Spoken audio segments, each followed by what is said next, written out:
اعوذ باللہ من الشیطان الرجیم بسم اللہ الرحمن الرحیم رب اشرح لی صدری ویسر لی امری واحلل عقدۃ من لسانی یفقہوا قولی۔ معزز سامعین، آج ہم 23ویں پارے اور سورہ صافات کے مضامین پڑھیں گے۔ رکو نمبر 4، آیت 114 سے 138۔ انبیاء کرام علیہ السلام پر عنایات ربانی۔ چوتھے رکوع میں 4 انبیاء علیہ السلام پر اللہ کی عنایات کا ذکر ہے۔ اللہ نے حضرت موسیٰ، حضرت ہارون اور ان کی قوم کو آل فرعون کے ظلم سے نجات دی اور تورات جیسی عظیم کتاب دے کر سیدھی راہ کی ہدایت عطا فرمائی۔ حضرت الیاس علیہ السلام کی دعوت کو جھٹلانے والی قوم کو ہلاکت سے دوچار کیا اور تا قیامت ان کا ذکر خیر لوگوں کی زبانوں پر جاری کر دیا۔ حضرت لوط علیہ السلام اور ان کے اہل ایمان گھر والوں کو محفوظ رکھا اور ان کی بیوی سمیت پوری قوم کو بدترین عذاب سے دوچار کیا۔ رکوع نمبر 5، آیت 139 سے 182۔ حضرت یونس علیہ السلام کے لیے بخشش اور کرم۔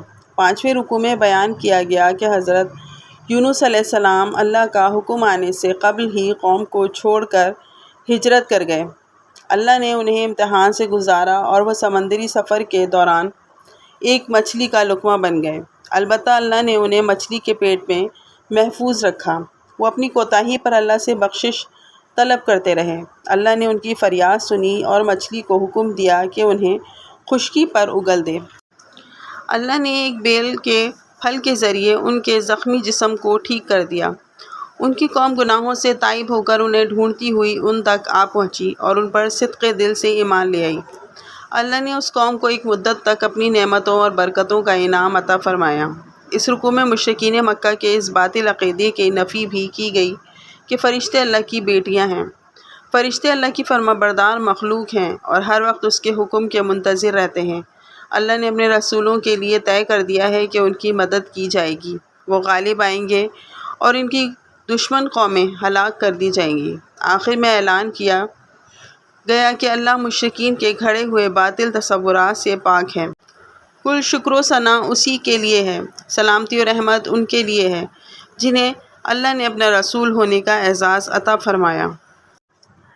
بسم اللہ الرحمن الرحیم۔ سورہ صاد، تزکیہ نفس کے لیے مؤثر یاد دہانی۔ رکوع نمبر 1، آیت 1 سے 14۔ مشرکین مکہ کا گستاخانہ طرز عمل۔ پہلے رکوع میں آگاہ کیا گیا کہ قرآن کریم ایک مؤثر یاد دہانی ہے، البتہ مشرکین مکہ اس سے ہدایت حاصل نہ کر سکیں گے۔ وہ نفس پرستی اور تکبر کی آخری انتہا پر ہیں۔ وہ توحید کے تصور پر شکوک و شبہات ظاہر کر رہے ہیں۔ نبی اکرم صلی اللہ علیہ وسلم پر جادوگر اور جھوٹا ہونے کا بہتان لگا رہے ہیں۔ ان کی یتیمی اور کمزور معاشی حالت کا مذاق اڑا کر ان کی رسالت کا انکار کر رہے ہیں۔ ان گستاخیوں کے جواب میں ارشاد ہوا کہ کیا کائنات میں اختیارات مشرکین کے ہاتھ میں ہیں کہ وہ فیصلہ کریں گے کہ نبوت اور رسالت پر کس نے فائز ہونا ہے؟ حقیقت یہ ہے کہ انہوں نے اپنی گستاخیوں کا وبال نہیں چکھا۔ اگر وہ اپنے تکبر، ضد اور گستاخانہ طرز عمل سے باز نہ آئے تو ان کا ویسے ہی انجام ہوگا جیسا سابقہ سرکش قوم کا ہوا تھا۔ رکوع نمبر 2، آیت 15 سے 26۔ اللہ کا فضل حضرت داؤد علیہ السلام پر۔ دوسرے رکوع میں حضرت داؤد علیہ السلام پر اللہ کے فضل کا ذکر ہے۔ اللہ نے انہیں مستحکم بادشاہت عطا کی، حکمت و دانائی کی خیر کثیر سے نوازا اور گفتگو کرنے کا عمدہ سلیقہ سکھایا۔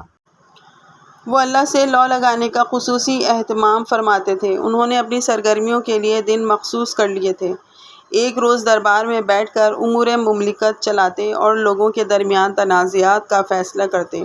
ایک روز بنی اسرائیل کی رشد و ہدایت کے لیے مخصوص تھا۔ ایک روز اپنے ذاتی کام نمٹاتے اور ایک روز اللہ کی بارگاہ میں محو عبادت رہتے۔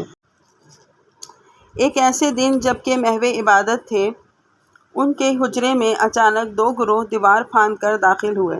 انہوں نے اپنا باہمی تنازع بیان کیا اور درخواست کی کہ فوری فیصلہ کر دیں ورنہ معاملہ خون خرابے تک پہنچ جائے گا۔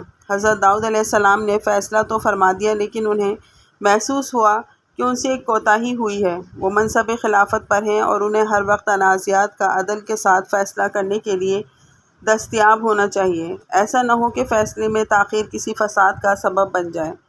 انہوں نے سجدے میں گر کر اللہ سے بخشش طلب کی۔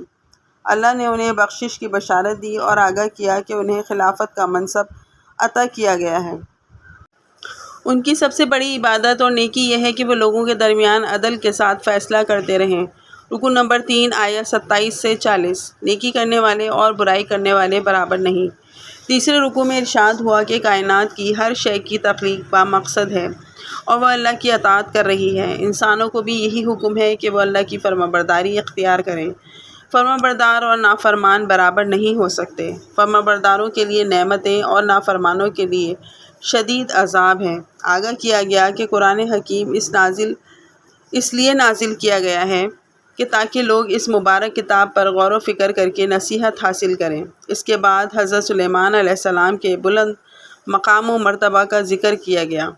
اللہ نے انہیں اپنی راہ میں جہاد کا خصوصی جذبہ عطا کر رکھا تھا۔ انہیں ہر شے سے محبت تھی جو اللہ کی راہ میں جہاد کے لیے کام آتی تھی، خاص طور پر ان گھوڑوں کی گردنوں اور پنڈلیوں پر شفقت سے ہاتھ پھیرتے تھے جو جنگوں میں استعمال ہوتے تھے۔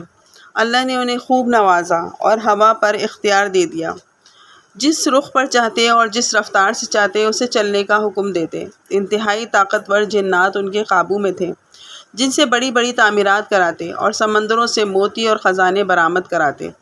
رکو نمبر 4 آیت 41 سے 64۔ انبیاء کرام علیہ السلام کا ذکر خیر۔ چوتھے رکوع میں حضرت ایوب علیہ السلام کی مدح کی گئی کہ انہیں اللہ نے شدید آزمائشوں سے گزارا اور انہوں نے صبر و رضا کی اعلیٰ مثال قائم کی۔ پھر حضرت ابراہیم علیہ السلام، حضرت اسحاق علیہ السلام، حضرت یعقوب علیہ السلام، حضرت اسماعیل علیہ السلام، حضرت یسع علیہ السلام اور حضرت ذوالکفل علیہ السلام کا ذکر خیر ہے۔ ان سب کا مقصد حیات اللہ کی خوشنودی اور آخرت کی فوز و فلاح کا حصول تھا۔ اس کے بعد متقیوں کے لیے جنت کے لازوال نعمتیں اور سرکشوں کے لیے جہنم کے شدید عذاب کا بیان ہے۔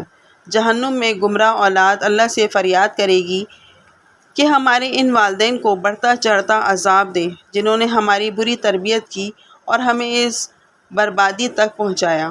رکو نمبر 5 آیت 65 سے 88۔ قصہ آدم و ابلیس کا بیان۔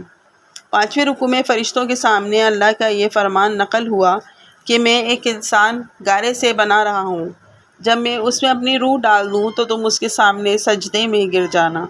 گویا انسان کی عظمت کا سبب اس کا خاکی وجود نہیں بلکہ اس میں موجود روح ربانی ہے۔ تمام فرشتوں نے انسان کو سجدہ کیا۔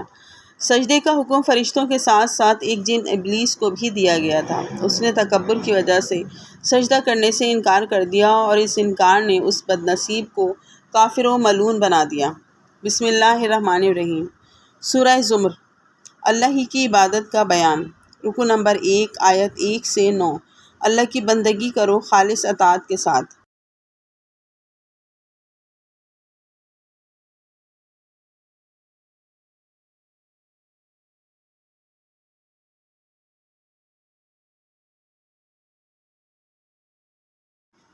پہلے رکوع میں حکم دیا گیا کہ زندگی کے جملہ معاملات میں ذوق و شوق سے اللہ کی اطاعت کرو۔ کائنات میں ہر مخلوق اللہ کی اطاعت کر رہی ہے۔ انسانوں کو بھی یہی روش اختیار کرنی چاہیے۔ انسانوں پر اللہ کی نعمتیں بے شمار ہیں۔ اگر انسان اللہ کا شکر کریں تو اللہ بہت خوش ہوتا ہے۔ اس کے برعکس اگر وہ ناشکری کریں تو اللہ کو یہ روش پسند نہیں۔ انسان کا معاملہ عجیب ہے۔ جب تکلیف پہنچتی ہے تو گڑ گڑا کر اللہ سے دعائیں کرتا ہے، پھر جب اللہ تکلیف دور کر دیتا ہے تو اس احسان کو کسی اور کی طرف منسوب کرتا ہے اور اللہ کے سوا دوسرے معبودوں کو پکارنے لگتا ہے۔ ایسے احسان فراموش کا ٹھکانہ جہنم کی آگ ہے۔ آخر میں آگاہ کیا گیا کہ اللہ کی نظر میں علم رکھنے والے اور علم نہ رکھنے والے برابر نہیں ہیں۔ علم رکھنے والوں کا درجہ بہت بلند ہے۔ رکو نمبر 2 آیت 10 سے 21۔ اللہ ہی کی بندگی کرنے کا تاکیدی حکم۔ دوسرے رکوع میں نبی اکرم صلی اللہ علیہ وسلم کو تلقین کی گئی کہ وہ اعلان کر دیں کہ مجھے حکم دیا گیا ہے کہ میں اللہ کی بندگی کروں مکمل اطاعت کے ساتھ اور سب سے پہلے اللہ کے فرمانبردار ہونے کی مثال قائم کروں۔ جو لوگ اللہ کی بندگی کرتے ہیں اور طاغوت کے خلاف ڈٹ جاتے ہیں وہی اللہ کے محبوب بندے ہیں۔ اللہ کی نافرمانی کا راستہ نہ صرف تمہیں بلکہ تمہارے گھر والوں کو بھی جہنم میں لے جائے گا۔ گھر والوں کی دینی تربیت نہ کر کے تم انہیں سب سے بڑے خسارے سے دوچار کر دو گے۔ ان بد نصیبوں کو اب اس جہنم میں جلنا ہوگا جہاں ان کے اوپر بھی آگ کے سائے ہوں گے اور نیچے بھی۔ یہ ہولناک جہنم ہے جس سے اللہ بندوں کو ڈرا رہا ہے۔ خدا کے لیے ڈرو اور زندگی کے جملہ معاملات میں اللہ کی اطاعت کر کے خود کو ہمیشہ ہمیش کی بربادی سے بچا لو۔ رکوع نمبر 3 آیت 22 سے 31۔ نور ہدایت کیا ہے؟ تیسرے رکوع میں ارشاد ہوا کہ اللہ جس بندے کے لیے خیر کا فیصلہ فرماتا ہے اس کا سینہ شریعت پر عمل کے لیے کھول دیتا ہے۔ بلا شبہ اللہ نے قرآن کریم کی صورت میں نہایت حسین کلام نازل فرمایا ہے جس کی تاثیر ایسی ہے کہ اس کو سن کر خوف خدا رکھنے والوں پر رقت طاری ہو جاتی ہے۔ ان کے دل اللہ کے ذکر کی طرف اور ان کے جسم اللہ کی اطاعت کی طرف مائل ہو جاتے ہیں۔ یہ ہے وہ نور ہدایت جو اللہ کی طرف سے عطا ہوتا ہے۔ اس کے برعکس جس بد نصیب کو اللہ کے احکامات ایک بوجھ محسوس ہوں، اس کا دل اللہ کے ذکر سے محرومی کی وجہ سے سیاہ اور سخت ہو چکا ہو، تو ایسے ہی لوگ کھلی گمراہی میں ہیں۔ آخر میں عقیدہ توحید کی نعمت کو ایک مثال کے ذریعے واضح کیا گیا ہے۔ اگر ایک غلام کے باہم لڑنے والے کئی آقا ہوں تو اس کی زندگی انتہائی مشکلات کا شکار ہوگی۔ اس کے برعکس جس غلام کا صرف ایک ہی آقا ہوگا وہ بڑے سکون میں ہوگا۔ اسی طرح صرف ایک اللہ کی بندگی انسان کو دوسروں کے خوف یا دوسروں کی چاپلوسی سے بچا کر نہ صرف سکون بلکہ باوقار زندگی عطا کرتی ہے۔ معزز سامعین، آج ہم نے 23ویں پارے سورہ صافات اور سورہ زمر کے مضامین پڑھے۔